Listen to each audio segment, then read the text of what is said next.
बदनीयती की फौरी सज़ा खौफ है। खौफ दरअसल बुरी नीयत की तख्लीक है।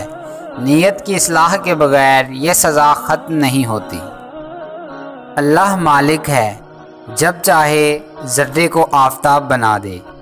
वो आदमी अल्लाह को बहुत नापसंद है जो पहले ही अपना तज्जिया निकाले बैठा है कि मैं तो गुमराह हूँ, मुझे कहाँ बख्शना है अल्लाह ने।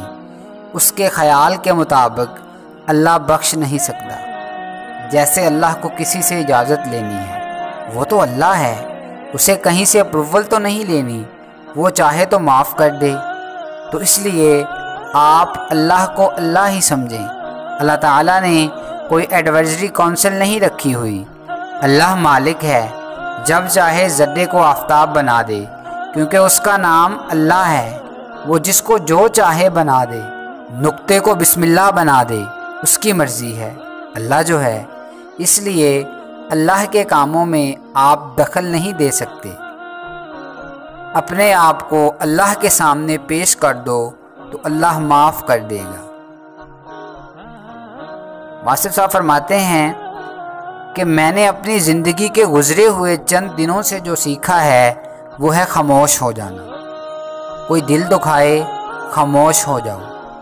कोई आपके बारे में गलत बात करे, खामोश हो जाओ। रोने का दिल चाहे, खामोश हो जाओ। अज़ियत हदों को छूने लगे, खामोश हो जाओ। माजी के दुख दिन या रात के किसी भी पहर आपको रुलाने आए, खामोश हो जाओ। कोई आपको आपकी बर्दाश्त की आखिरी हद तक सताए, खामोश हो जाओ।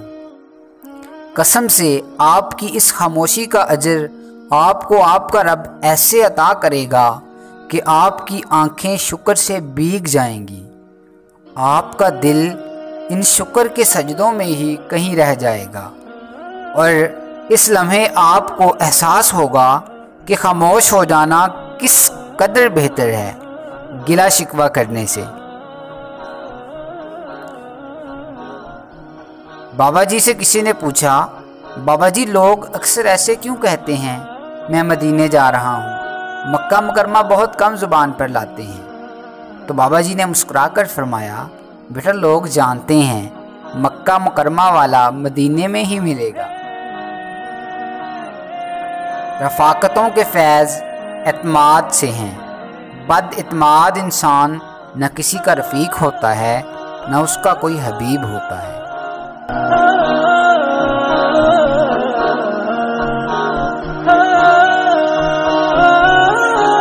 दोस्तों, अगर आपको मेरी वीडियो पसंद आई है तो प्लीज़ मेरे चैनल को सब्सक्राइब कर दें और बेल आइकन को प्रेस कर दें ताकि मेरी नई आने वाली वीडियोस आप तक बराह रास्त पहुँच सकें।